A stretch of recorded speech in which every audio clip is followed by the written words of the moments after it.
What's going on, everyone? Kelly Cavalier here, one half 7 Era Media, and welcome to today's edition of the Honky Tonk Highway, episode number 60. That's right, guys, we made it to 60. Hope everyone is enjoying the day out there so far. If you haven't yet, please like, follow, subscribe to us on Facebook, Instagram, YouTube. That way you can miss out anything we share. So, a couple quick announcements today, guys. Don't forget, Tuesday, every week on Line Dance Radio, 2 to 4 p.m. UK. 9 a.m. to 11 a.m. Eastern. Honky Tonk Highway has gone to Line Dancer Radio. Don't forget to check that out. I get to play music and pretty much do what I do on here. Just hang out and talk to everybody through the chat. And I get to play music on that one without getting boosted off Facebook. So Boosted. Facebook. That's Fred's making fun of me in the background, guys. You're missing it. Again, if you want to make sure you see everything everywhere you go, make sure you follow us at 7 Ear Media, Instagram, Facebook, YouTube. That way you don't miss nothing. And don't forget, guys, World Dance Masters this weekend. Head over, follow the channel, follow the page. You're not going to miss nothing Friday, Saturday, Sunday. And today's guests are two of the gentlemen you're going to get to see all weekend. Okay, one of them's you're going to see a lot of because he's hosting Saturday night. So, through all the stuff we've been doing, the choreography challenges, talking about the top tens, I went to these guys and say, hey, will you come on and talk about how you choreograph, how you come up with some of the things, what's your process, and how some of those crazy dances came apart, like which one of you actually came up with the part to dance on the pole.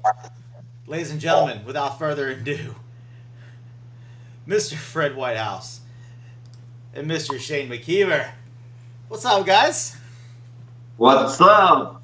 What's I know happening? I'm keeping you up. It's past your bedtime. I know. I'm exhausted here. So I interrupted y'all's golf game.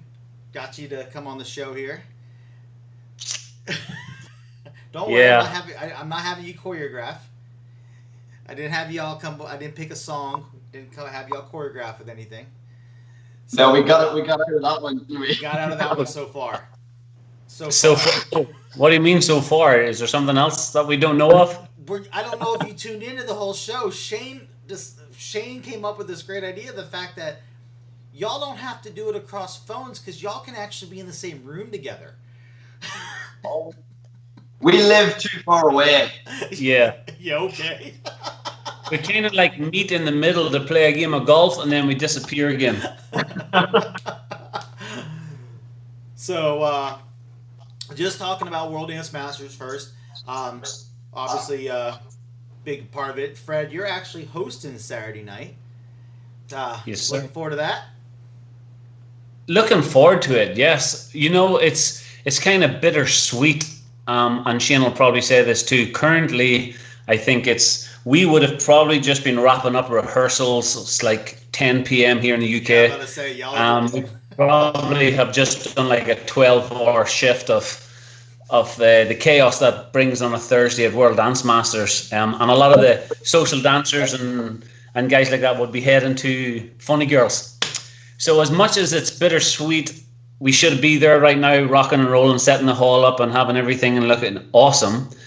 We've had to turn it all around and get it online. Obviously with the help of yourself and the guys at the World Dance Masters team. You know, the guys have done so much work, Sam, Nicola and Connor. So we're really looking forward to hosting something this weekend and making the dancers feel still part of Blackpool's madness. Yeah, it should be a fun weekend, just without the seagulls. Well, that's very true. The seagulls stealing the McDonald's chips from your hand. Yeah, we named one Steven Seagal. Steven Seagal. Oh man, yeah. We were supposed to be there. It was a little bittersweet yesterday, walking around Disney, thinking we should have actually already been over in London, headed to Blackpool, get ready. We should be out 10 o'clock there. Yeah, we should be out going crazy at Funny Girls with all the party animals bouncing around on a normal Thursday night. We're sitting at home. Well, for us guys on this side of the pond, you just kind of referred to Disney World, Disneyland, when you were just there yesterday, and Blackpool. So we're kind of going, close. Oh, Disney World, your beach. Yeah, I know. Oh, damn. It was funny. A couple people tuned in because I went live a couple times, and I went live when I had Kelly drive me around in the little cars, and everyone was like, "Y'all are hilarious." I'm like, "This is the typical banner we do. This is the typical going back and forth." So yeah, it was a fun day though. We're going to Hollywood Studios for Star Wars to go to Galaxy's Edge next week. So Nicola just said that Disney versus Blackpool. Well, up until this time, Nicola, when now they're limiting to how often you can go and reserve, we had annual passes, so we were able to go to Disney World whenever we wanted.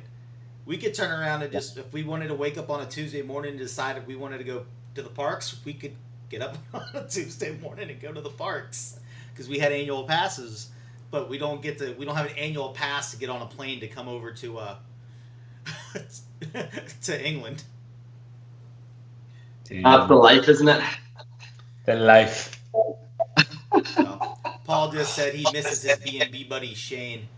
And there's no Olympics for us either. That's right. Last weekend the Olympics were supposed to start. We're supposed to be a week into the Tokyo Games. Yeah. But literally, me and Fred, and then he dumped me for Georgina. So I got an even better buddy to share with. Wow. He's even that much of a buddy now that I've copied his whole face and his whole head. So since Mr. Paul James has joined us, I'll make the official announcement, guys. Confirmed today. The Shenanigan Duo will be back. That's right. Friday, August 14th. Right, we're doing another Friday show. Paul and Stacy will be back on the Honky Tonk Highway for a Friday afternoon of shenanigans. You are not going to want to miss this. There is no telling what me, Paul, and Stacy are going to get up to. Last time it was a little cray-cray. I pulled a fastball on them. I switched costumes every 10 minutes. They weren't expecting that one. Entertainment. So that's right. Friday, August 14th, right here on the Honky Tonk Highway, you're going to see the Shenanigan Duo. We'll be back. So make sure to tune in for that. So Definitely. Mr. Rob Fowler says, "Hi, boys." No, he's referring to the two young lads that I have on my show today. So today's show, guys, we're talking choreography. We're talking about what goes through your mind when y'all write dances. So how does it begin? How do y'all start? I know what I do. I know how a lot of other people do. But when y'all, how does the process start for you guys? I love that. Shane, you want to take that, Fred? I think it all starts with pretty much the foundation, the music. It's if you don't have the music, then the choreography is not going to happen. So definitely stop number one is music. Finding the right song, or finding a song that inspires you to do something, or finding a song that you feel like you could work together with somebody else on it. Sometimes people find music and they automatically think, oh, that's a Shane track.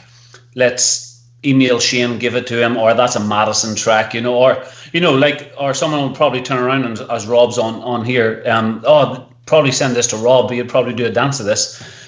So a lot of music jumps out at a lot of people probably in a different way, and they see people choreograph to it.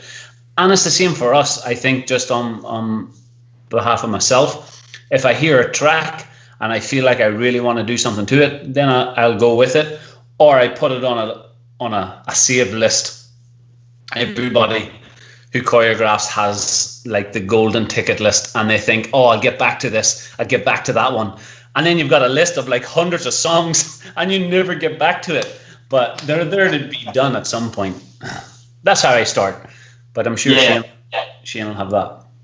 I agree. No, definitely. Always the music. You can't really start a dance without the music. I think the music drives the choreography completely. So definitely a song that you connect with. And if it's not a song you connect with emotionally, or even just through the rhythm in your body, it's a song that you play for like 5 seconds and you already know that that's going to be an awesome track. Usually I give it about 10 to 15 seconds, and if it hasn't captured me by those 15 seconds, then it's probably not worth it. But like Fred says, I must have about 200 songs in my possible choreo list that I've just never touched. So you both touched on music has to grab you. The music's the foundation. Which one of you found the song for "I Don't Mind"? Which one of you got grabbed by that song? I have to ask. I think the lyric emotionally touched Fred in some way. Yeah, I think I had the song written down somewhere, and I said, "Oh, I'll come back to it at some point." And I think me and Shane had an event somewhere, and we had a long stop in Amsterdam airport, 3 or 4 hours, and we just, I suppose, as choreographers do when they get together and they have some free time, to just go, "Oh, do you want to hear this track, or should we listen to some music and do something for the next few hours, save us sitting around?" And I played it, and Shane was like, "Damn, let's do this." I've had the track already. I'm a huge Usher fan, so yes, I had the track, but basically just to listen to. I think I never ever thought of actually doing a dance to it. I didn't think we could be risky enough. So yeah, why not? Nice. Let's skip to the next question.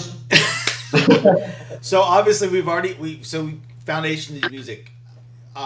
Obviously next you got to start counting it out. Do y'all have any tips, tricks that y'all use that you don't think anybody else comes up with of how you count out a song? I usually just send it out in like groups of 4 8s. So I'll try and listen to it and try and group it together into 32s, and you make sure it kind of follows that line. Although with a lot of the tracks that I use, it doesn't follow that. Yeah, I'm about to say.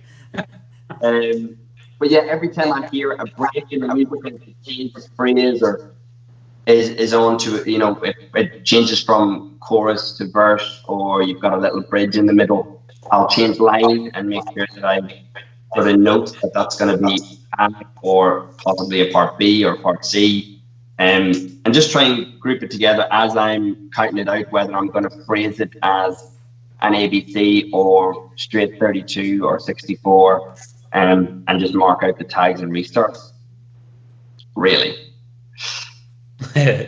Yeah, no, I'm Kelly. I'm the same. I think bars are 4. Probably if you can break it 4 then 8, 4 then 8, and you can always make sure that there's something going to happen.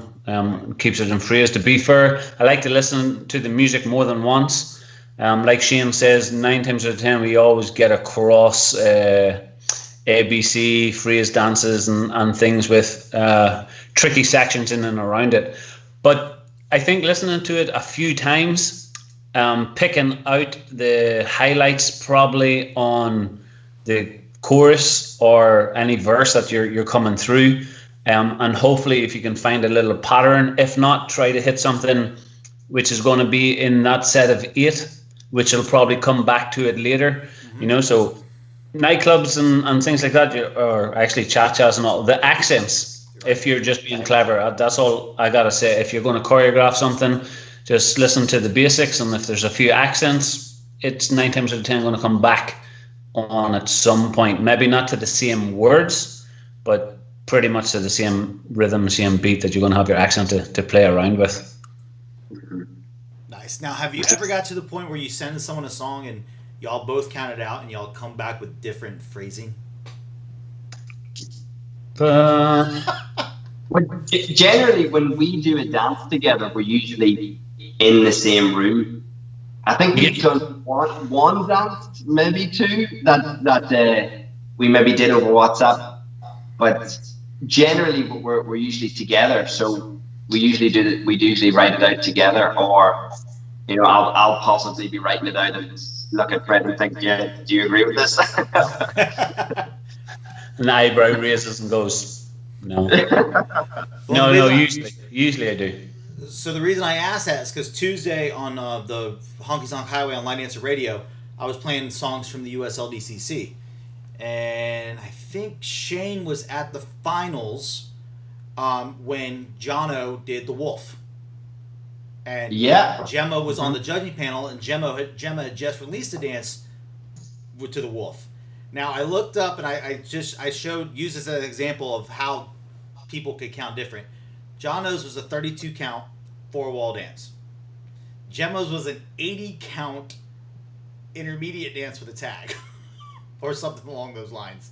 And I'm like, that just shows you how I'm dying to go back. I haven't looked in detail because I'm curious, because I remember when Gemma debuted The Wolf taught The Wolf at the Experience.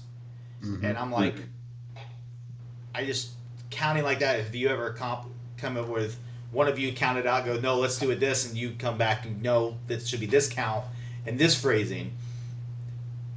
I think it definitely comes down to the choreographer as an individual. I think Gemma and Jono are quite different choreographers, and they probably are going towards different audiences as well. So sometimes I think that might be what causes the difference in people timing it out differently. Mm-hmm. Gemma maybe wanted to do a harder dance to that song. She felt like it could be a better intermediate song, but whereas Jono thought, it's a cracking song, I'll just do nice, easy 32, and hopefully people will love it. I think where it comes to me and Fred, we we listen to music we like the same type of music. Right. We feel like we want to do the same thing with the same type of music as well. So I think that's probably why I don't know. I'm just saying this from my opinion, but I think that's why it hasn't been an issue for us. Is that we've never sort of come up with different things. No, and then I think also maybe I know it sounds. This is going to sound probably incorrect, but I'm going to throw it out there anyway. It depends on the event you're booked on, to what you are asked of to choreograph, which level, and also what workshops you've got lined up within the next like 6 week slot.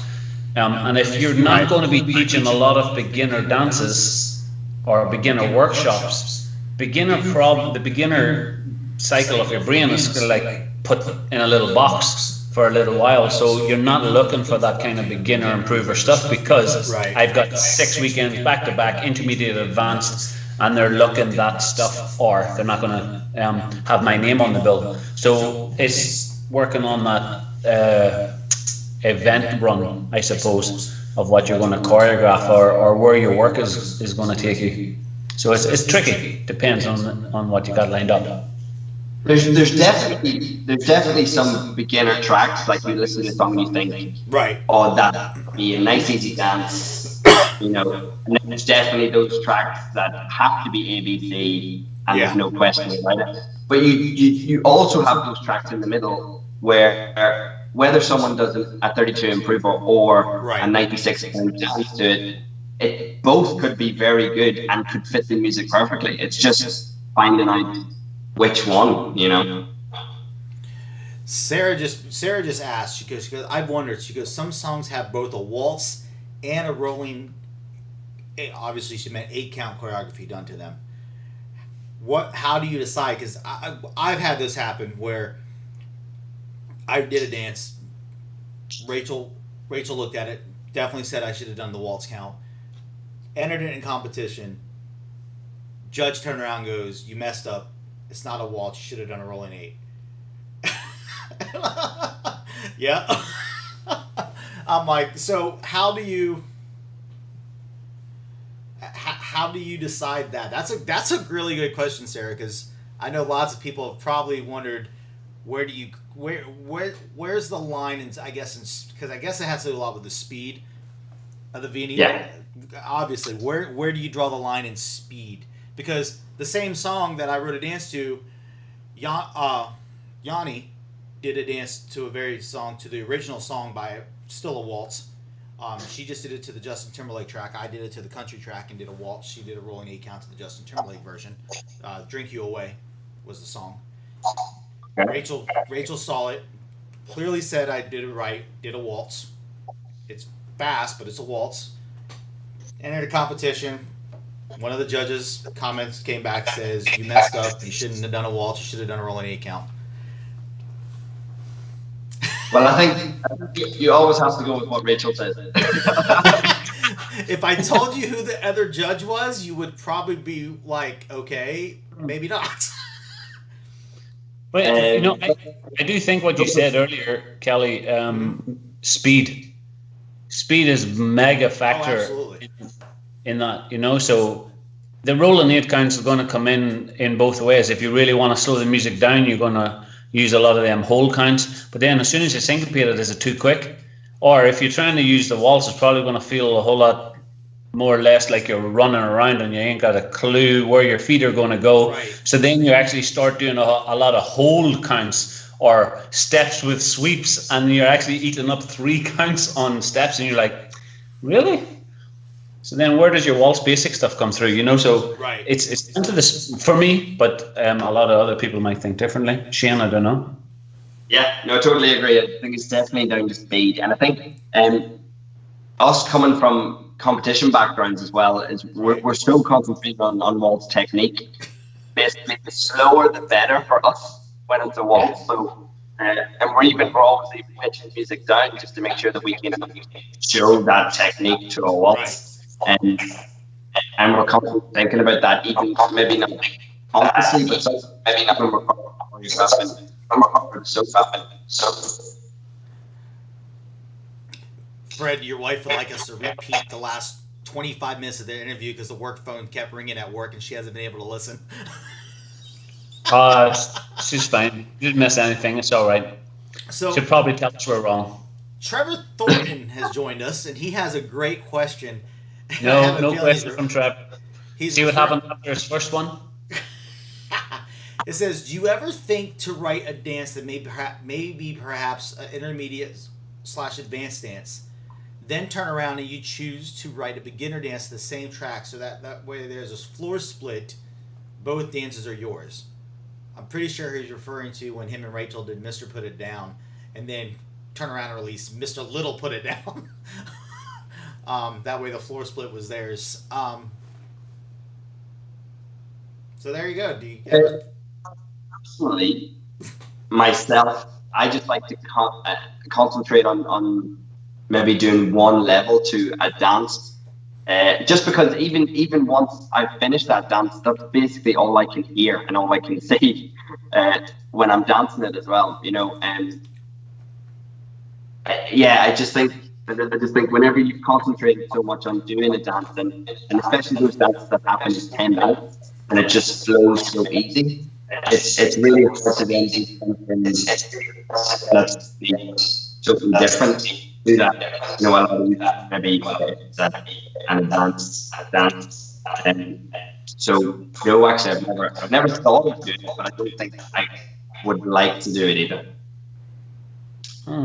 I've definitely thought of the aspect of doing the same thing that them guys have done, because I've seen it done a few times in the social world, to be honest, and I've seen an intermediate advanced dance and this floor split for the beginner dance by the same person or people. So I have seen it done, and I think it's like crossing the line for everybody to get up and dance to that song. So sure, if the song's going to be done, 90% of the time, with what the choreography world has come to, if there's an intermediate and advanced dance, 90% of the time there's going to be a beginner dance somewhere shortly after it or before it. So it's going to be one of them things. And if there is a beginner dance and an intermediate or advanced dance, it's okay. It's when things start to become a little bit closer. So yeah, Trevor, I do think it's possible to do so. I don't diss on what it would be. I see Shane's thought, because if you're focused on so much of the backbeats or the inside rhythm that you're trying to take out, or the lyrics that you're trying to pop on, if you're choreographing an intermediate advanced dance and you're trying to make it that unique, you can't really chop that out of your brain and then just throw something to it where you don't hear that music or be inspired to do a beginner dance too, because then it touches back to what Shane says. He hears songs that shout at him, this is a beginner dance. I can't hear anything other than I want to do a beginner or improver dance to this track. I don't see an intermediate advanced dance to it. So it's the same on both ends of the scale, personally. Chris asked, how do you decide whether or not to make a dance 2 walls or 4 walls? I think that again has a lot to do with level and maybe how long the track is, so how many walls of the dance you actually get done. If it's maybe, you know, it's a long dance and you maybe only get 6-7 walls done, you're probably better, and it's maybe intermediate advanced, you're probably better doing a 2 wall, because people aren't going to get bored as easy. But if you're doing a 32 count improver dance that has 10 walls or 11 walls, you know, people might get bored very easily just doing the same 2 walls. So you want to throw in the 3rd and 4th wall there just to keep people, you know, enjoying the dance. Yeah, it's definitely what Shane just said with that. I actually do think it's down to how you've choreographed the dance steps. If you've done a lot of turns or you've done a lot of syncopations and you're unsure, like just dancing through wall 1, and you feel like you're a little bit lost just through wall 1, 2 walls is going to be enough. If you do 4 walls, you ain't got a clue where you're going in the ballroom, never mind trying to remember what steps you're supposed to be doing. So, oh, it's a quarter turn, now it's a half turn, oh, now it's a 3/4, and a run around to the next wall. Oh, what? Right. It depends on the combinations of steps and choreography that you put together. But exactly what Shane said. about the length of track, for sure. And then you do an A B C D X W Y dance, and you just keep it one more. Yes, do one more noise. Oh. Or you call out somebody for having a 32 count tag after and say no, it's a part D when you already had an 80 count tag written. Yep. Oops. And I'm pretty sure that was my suggestion. It was my suggestion to name it a tag because it only happens once. That was even funnier when that came out. I'm like, oh, this is even funnier. I know.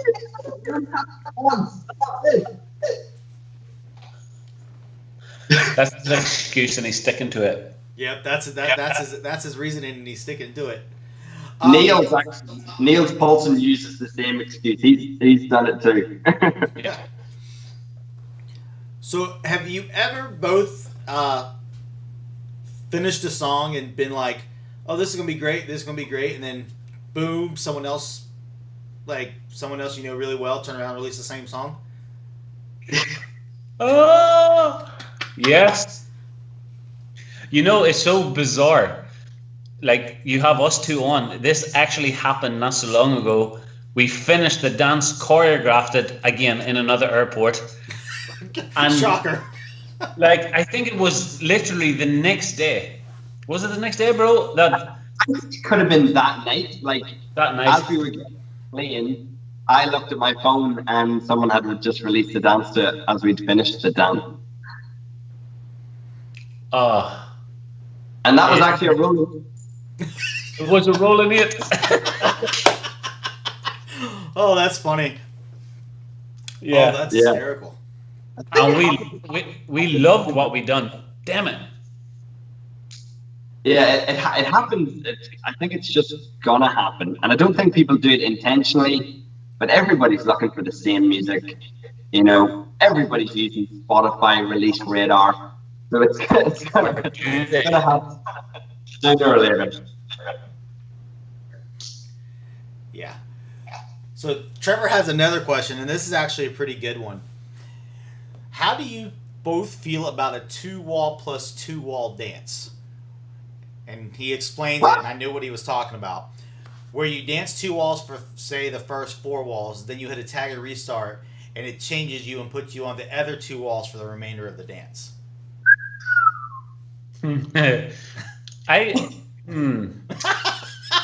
This there might be one. I think maybe Darren has one similar to this. I'm not sure if it's exactly the 4, but I think it's only a 3 wall, so you don't actually get to do the 4th. I can't remember the name off the top of my head, but sometimes it just happens, and you can't get away with changing it unless you completely just cheat like 2 of the restarts and change weight to get you to a position or add a step in, you know. So then you put in an extra step, and then it becomes, so this step has to change you to that wall, but then the next restart that happens, I have to change weight to get you to the next wall. Then it becomes really confusing. So sometimes they're trying to take the easy route. Is it ideal? Probably not. But is it unique enough for people to maybe pay attention to? Possibly, because it never happens that often. Right. I think it just depends on, like how much it does affect it, like how many walls you're going to do the first 2 walls for, and how many walls you do the second 2 walls. It's definitely a tricky one, but like Fred said, you can actually spend 10 minutes doing a dance, but you're stuck for an hour because you're trying to figure out how to fix the restart so that you don't have to, change those walls. And then it just becomes such a tedious thing, and you maybe just, concede to it, and you only have to do 2 walls, one 3 o'clock and one 9 o'clock. And maybe that's not a big deal at the end of the day. So just comes down to that, I think. Let's see. Lee Hamilton says Sweet Attraction is a great example of this. I'm guessing Sweet Attraction is the dance that everyone is referring to that does that. Trevor said he also has one. That's why he asked the question. Chris Lovelock asked, how do y'all decide on the title of your dances? Oh, sometimes it's so easy, and sometimes it's an absolute pain. Yeah, definitely. Yeah, a lot of people. No, go ahead, bro. Go ahead. I was just saying, sometimes it can be so difficult because you're looking on Copperknob and there's so many dances already named what you plan to name it. A lot of the time, you might want to use the tracks, easy for people to track. But then again, that's maybe where dances on Copperknob being the same. But I think then you maybe try and find some quirky line that's in the song that sort of fits with the emotion of the style of the dance that you want to come across with. Gotcha. Yeah, exactly what he said. Maureen asked, what are your favorite styles of dance to choreograph? I haven't got one. I don't think. If I'm honest, I like to do a bit of anything, everything, whatever goes. And I find that the way of the world that the line dance choreographers are in, I like to throw something in the mix which is not out in that like 3-month period, 4-month period, just to be a little different. But I don't have a favorite style. I don't have a favorite style to dance, and I don't have a favorite style to choreograph, which sounds really boring. But I really don't. It depends on my mood. I myself, I've changed quite a lot from when I used to compete to now that I'm starting to choreograph stuff. I think when I was dancing, and people probably are going to think I'm going to say I like to dance hip-hop and all the funky stuff, but nowadays I actually love, and I never used to really struggle with competing, but I love to dance nightclubs, and recently I've really loved to start choreographing nightclubs. So at the moment, I think nightclub, I would say, is my favorite to choreograph and to dance to. But again, I do love the funky stuff and the hip hop stuff. And you like a good cha-cha. Oh, yeah. Megan asks, is there any style of music that you secretly wish that you were able to choreograph more to, music permitting, of course? I don't really think we put any real boundaries on ourselves, y'all pretty much go everywhere. Yeah, music just, I think not even maybe music permitting, but event permitting. A lot of the events that we get booked on are specific types of dances that they want, and those dancers are going to want to do them. For me, I'd probably like to do more country stuff, even though I do country stuff. But I want more country stuff because I love country stuff. Just not really on these events, Yeah, I'm with Shane right there. There isn't like a boundary on what kind of music or style if we could do more of. But I'll tell you something that I've noticed, which I think it might just be me, right? I'm just going to put it out. I think it's just me. There is no artists anymore like Neo, like Usher. There's no Justin Timberlake stuff. There isn't any music that comes around and you go to yourself, whoa, oh my God. But like right now, I don't feel like there's any of the artists in the industry that are putting out things like that with them beats and quirky sketches. You're absolutely right.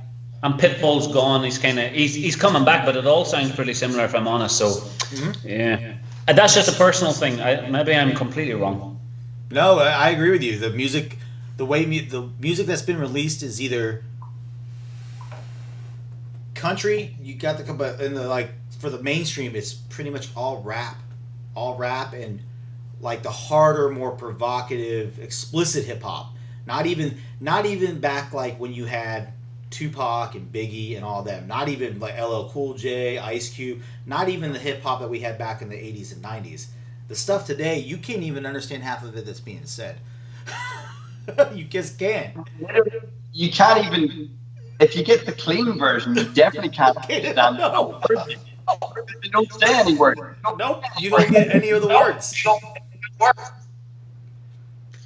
No, because it's stuff that I've noticed, and Shane's been doing this now recently in his classes, and he does crews and he does hip hop crews, and he's doing some commercial stuff and he's doing some hip hop classes, and you can see a lot of the crews and things are going back old school, trying to get that uplift, backbeat, them tunes that actually gets the crowd lifted, and the current music, like Shane will tell you, is a complete contrast. So your styles are changing, I suppose.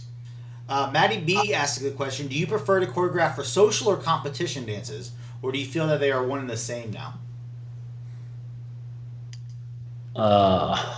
They're not. I don't think they're one and the same just yet, for sure. There's, like Shane touched on it earlier. We would look for waltzes that are slower, way slower, so we could apply the technical terms to it all. And not everything on the social scene on the waltz side of things are adaptable to go into that waltz category for competition. And it's the same depending on the divisions and the level and the standard of dance. And sometimes competition, you're looking for your basic technical things that you can apply to that dance, so the dancers can apply technique to the dance. And sometimes when we choreograph social stuff, the technical element of adding that to it isn't 100% always needed. It's, does it hit the music? Does it have that little hook? Does it have the catch? Does it necessarily stay on that? Nah, maybe not. If it comes off, it'll come back on somewhere. Where at competition, I think it definitely applies some other ears and technical stuff to put to it. But Shane will probably have a different view.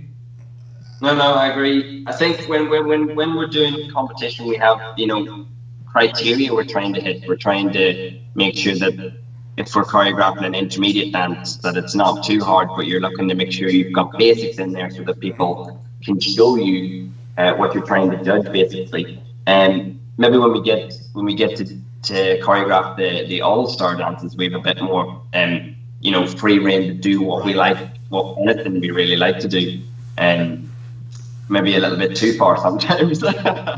Yes, I do feel that WDM does a way better job of mixing the two than any other organization. If you look at the dance list for WDM, you got probably 2/3, if not just over 2/3 of the dances are social dances.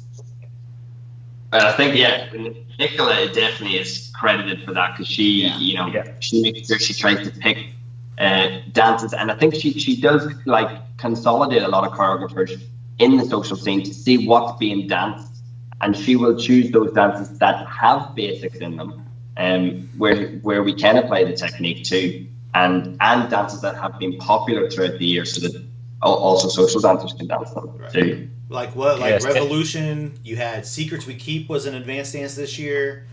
Those are both top social dances that are being done. So that's way better. And this is my opinion. Way better than the UCWDC, who just goes out and probably has 25 new dances choreographed just for competition.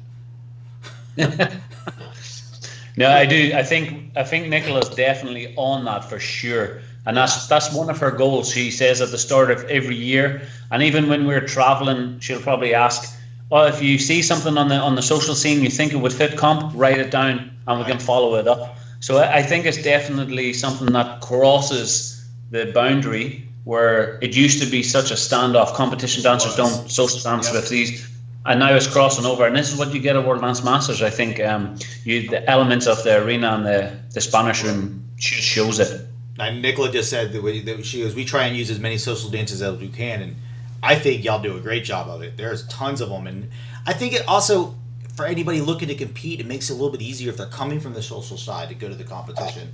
They're not having to learn all the new stuff. They might only have to learn one new dance. 2 of them they might already have at least known. So, next question actually comes from your wife, Mr. Whitehouse. No, move on. No, this is actually a really good one. And I Why can't is she in ignore her it. favorite? How do you feel about people choreographing to a song that was used a few years ago but didn't take off? Ooh. Like I said, it was a good one. That's why I'm like, I have to go back to this one. That was, yeah. That's a tough one. It's a tough one. But it's hard. It's hard, isn't it? Because we're all really good friends. A lot of us that travel together. Mm-hmm. So you want to respect. You want to respect everybody, but at the same time, what if there's that amazing track out there that just deserves to be on a social dance floor, but just never quite made it there for one reason or another? It might be nothing to do with the dance. It might just be people haven't actually seen it, or right. But it's definitely a hard one. And then, how long do you give it? How long do you give it? A year? Do you give it 6 months? It's trust me. Choreographing the competition, like for the USLDCC, I find these great tracks all the time. I'm like, I haven't heard that at an event. Let me go look at Clock Knob, and then I turn around and see that, oh wow, they wrote a dance to that. I've never seen it, and I'm like, then I try to find footage of it, and you can't really, and it's like, okay, do you do the respectful thing and not choreograph on top of this person? Or do you like, okay, well, it was 5 years ago, you don't ever see it done, do you just still write for it? And it's a challenging thing. Yeah, I think she might have brought this up because I know I've done it. But this is probably why. I know this. So me and Darren found this awesome song. Like, this is years ago, right? So I'm so pumped, and it's actually about this time of year, right before World Dance Masters. We now know the story of trespassing. Yeah, almost. Just before World Dance Masters, I head over to meet up with Georgina. This is at the very, very start when we were just dating, and me and Darren had a song called "Just Be." And I was like, oh my, you gotta listen to this track. So I showed Georgina, and she's like, I know this song from somewhere. She turns around and she goes, actually, it's Craig Bennett's dance he done a while ago. And I was like, what? Don't tell me that. So I looked it up, and yes, of course, Craig Bennett. So I messaged Craig, and he was like, dude, the dance didn't take off. Look, if you and Darren have something done, you want to go and put it out there, feel free. And I goes, look, I usually probably drop it, but the song just hits so well for us. Do you mind if we try to do something with it? And he literally passed it off as professional as he was. He just says, look, go for it, have fun. And this is why Just Be come around, and it's probably why she's asking that question, the little pooper. Get back to work. She just said, did you, ? I don't remember, ha ha ha. Just Be with a heart. She set you up on that one really well. And then she said Craig Bennett is her favorite. No, that was earlier when she said Shane is still your favorite. Julie just said lots of great tracks need new dancers just as you do movie remakes. Interesting take on that. So, how long do we leave Guyton retired to me and Shane choreograph all the dances again?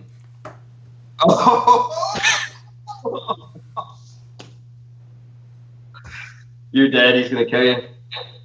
That's all right. He'll probably phone me. It's fine. Actually, hold on. I actually got that brings up a great question. If that was the case, and if y'all had to choose one song of his to turn around and redo, that you would turn around and redo, what would it be? He's got so many good tracks. He has some. I know he has a lot of amazing tracks. That the dances I told him when he announced his retirement, he was going to go on his year-plus long retirement tour. He could literally have taught a new dance, 5 new dances at every event for a year and a half, and never repeat. And I guarantee you, he could have found half the event had never even heard of the dances. He had so many dances that dancers today didn't even know that existed. Like, I really wish his website wasn't down, because you got to see every one of them. There was just list among list among list. And unfortunately, that's the world we are in, bro. Oh, I agree. Turnover is so fast, and like right now, how long is Guyton retired? He stepped out. Is it 2 years? 2-3 years now. Like, and there's people who have come into the dance world, and you'll say Guyton Monday, and some of them will go, "Who?" Right? They have no idea who he is. You know, so it's the quick turnover of the cycle of the dances, and it's the age-old age of this conversation that we always have. Should we stop choreographing? Should we choreograph? Should we stop? How many should you do? Or do you need a new one, another new dance? Are you serious? Man, let's not open up that can of worms. Well, damn it. Well, no, actually, but that brings up a great thing, though, because we haven't had an event. But yet, like we talked about, we haven't had an event, but yet there's still how many dances that have been released. Like, even if you take the streamlined stuff, the retro, all of the digital dance weekends by Rachel, all the different events done, we haven't had an in-person event since March. True. And yet, when I did it with you and Darren and JP the show, there was 15,000 dances released total over the 2.5 months that were added to Copper Knob. The number was out. Shane, if you go back and watch the show, the number was outrageous. Crazy. Outrageous. Like, I went through and I searched by month. Yes, month, and I just went to Copper Knob. I didn't go to Line Dancer. I didn't go to any other sites. That's what I'm saying. Literally, yeah, there was that many dances added to Copper Knob since we've been on quarantine. So dances are still getting written even without events. So I love it, and this brings back the thing. The choreographers always say, "Well, the events are making me write all the dances." Where are all the dances coming from then? Right now? Well, we obviously have contributed to that, again, it is still the events though. You're doing these online events. Yep. People are not going to sign up if you're just teaching the same dances that they've already learned, or that they're going to learn in their own classes, right? Online that they're doing. So yes, I do get what you're saying, but at the same time, it is still the events that are making us, even if it's our own events. Right. You know, people are only going to sign up to learn some new stuff. Right. No, I agree. It's the question. The question I asked then is, so obviously, for those that have been posted on Facebook today, the experience in Nashville has been officially canceled. So right now, the next one that hasn't been canceled, as far as a line dance event, at least in the United States, has been concerned. I believe the next one on the list is Motor City Dance Classic with Derek Steele, Tiffany, Jason, Aaron, and then that's at the end of October. So that right now is the next event on the lineup. Wow. Other than that, you only have 2 other big ones in the States, and that's Vegas and the Florida Classic. Do we think any of those are actually going to happen this year? It's not looking great, bro. We're trying to stay, like me and Shane actually be chatting about this quite a lot. We try to stay as positive as possible and hope that it is going to rock and roll, because definitely this is still our full-time job, that we want dance events back, and we want everybody out socializing and having fun at the weekend. But we're trying to stay hopeful as best we can. But when you see them just getting ticked off the list and getting the email through and the message through and the phone calls, and you're like, man, another one bites the dust. It's like October, we're now into November. We've got a little something happening UK side, hopefully in October. with Big Dave because he had to change the new line setup. Yep. So hopefully we're going to have like a mini event, not with a lot of people. So it'll just be, I suppose, as big as a dance class, and that's what we got to look forward to. But when we see a big event actually getting the green light, don't know. Yeah, the question I'm thinking is who's going to have. I think it comes down to, and Amy Gross just mentioned that I forgot about New York State of Line. I forgot they haven't canceled yet. That's in November as well. I think it's going to come down to is which event director is going to be the first one to take the risk. And it's such a big risk, especially with those huge hotels that you have over there. It's insane. I agree, but if you Jen, I know, is limited down to 250 people. The one I know that they haven't put a limit on, and it's going to be as Vegas.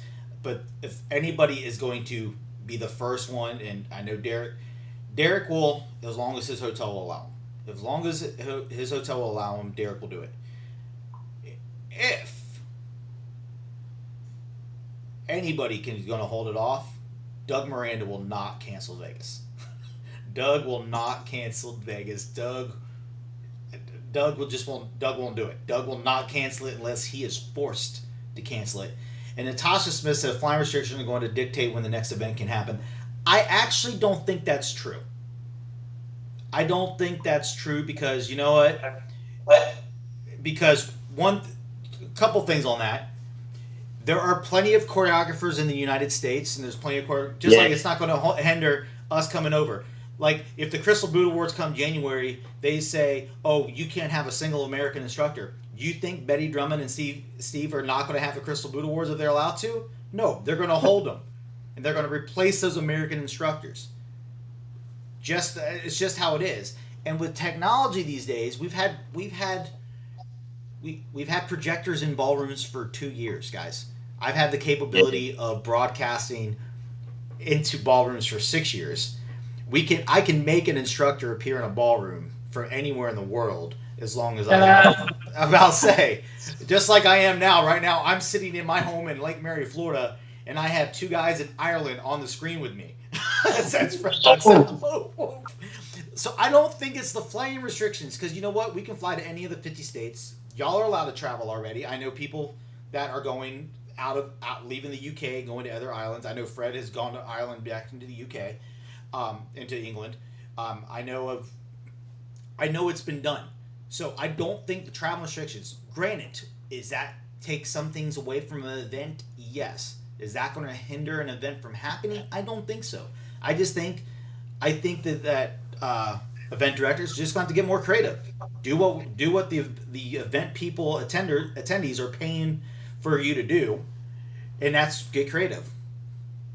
Yeah, and like Alice has said, mostly it's the hotels that are canceling because the size of our events are not permitted under the current state mandate. You're right.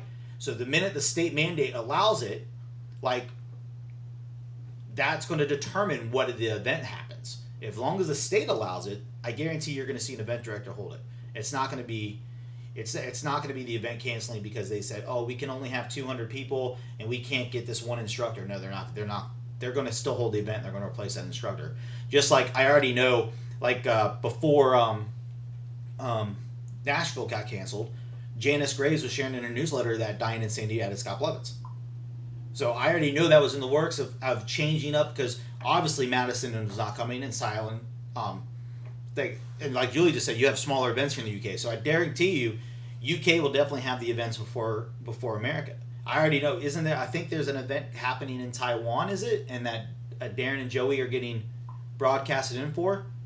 I think they're holding an in-person event in Taiwan in the end of August. So I know events are starting to happen.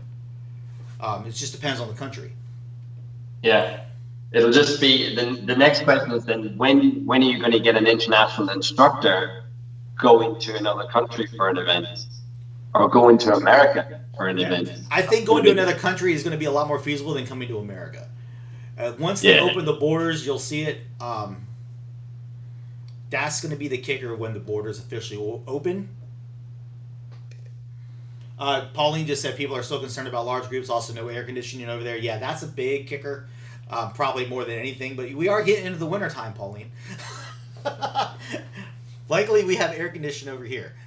So Not like Eurodance, Pauline. Upstairs in that sunroom. So oh man, sweat. I think once the first person's willing to pull the trigger, and once the state allows it, I think you'll see some people follow suit. Again, it's all going to be a crapshoot, but I don't think the internet, the flying restrictions are going to hinder it. It might just hinder us seeing some of you guys in person. Yeah. But I foresee it. I foresee it being. I think this is going to be a regular norm now, where we're going to go to at least a couple events a year where you're going to see instructors broadcasted in on a screen teaching because they couldn't make it due to scheduling conflicts or stuff like that. I think I think it's gonna be a norm. You know, we have the technology. Every other buddy does it. You know, if a speaker can't make it to a webinar, what do? They broadcast them in. You know, it's money. It's where the world. Unfortunately, it's where the world going to. You know, if you cannot leave your house and make money, who isn't going to choose that? Yeah. However, I actually just did my first in-person workshop last week with some kids. I had two 1 hour workshops, and it just shows you how totally different it is. I taught dances that I taught on my online workshop, and dances that I was getting done in an hour. When you're actually in person and you're personalizing it with people, you're trying to help them out on certain aspects of the dance. I didn't even get maybe half or 3/4 of the choreography taught, because you know you're getting that reaction from people, and you're able to help them through bits that you know are more difficult when teaching that you don't get online. So it's just the in-person experience is just so invaluable. It's going to be so. It'll be so good when we get back there. It's going to be so hard without it, though. Well, right.